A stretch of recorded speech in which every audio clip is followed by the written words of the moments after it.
Hello అందరికీ నా వందనాలు.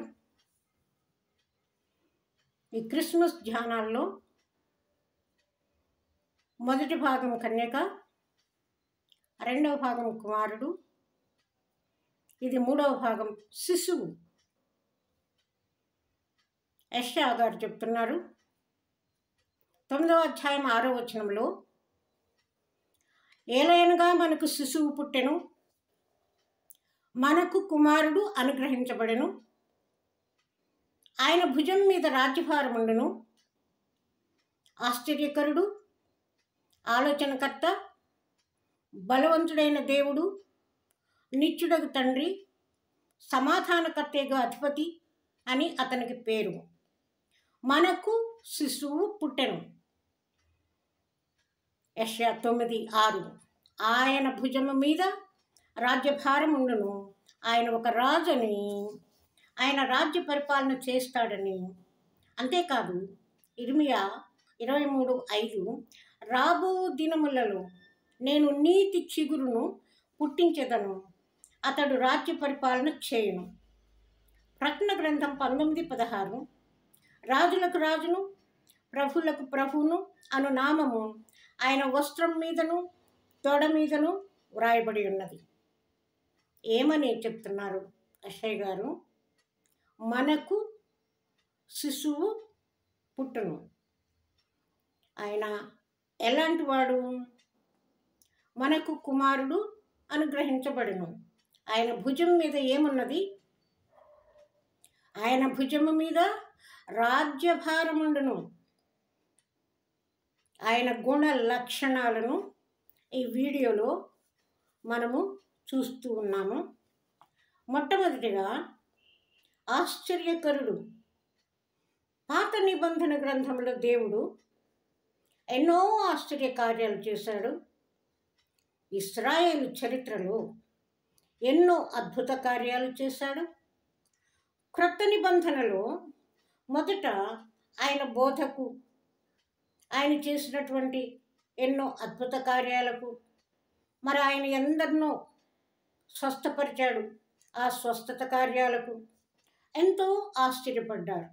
చివరకు ఆయన మరణం కూడా ఆశ్చర్యం కలిగించింది. రెండవదిగా ఈయన ఆలోచనకర్త.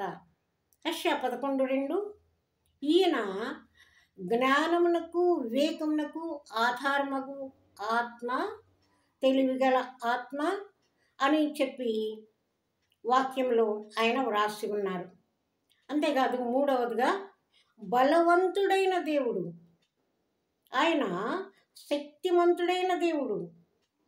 ఇక ఆ విషయం నిరూపించవలసిన అవసరం ఏమాత్రము కూడా లేదు కదా.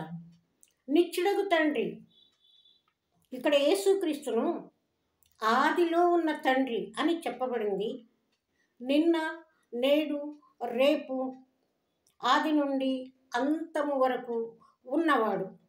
ఉన్నవాడను నేను, ఉన్నవాడను అనువాడను నేను అని వాక్యము మనకు చెప్తుంది కదా. 5వదిగా సమాధానకర్తయగు అధిపతి. ఈయన సమాధానము కలిగించేవాడు మాత్రమే కాకుండా కర్త అని కూడా చెప్పబడుతూ ఉంది. ఈయన సమాధానానికి కర్త అయి ఉన్నాడు, అధిపతి అయి ఉన్నాడు. ముగింపు.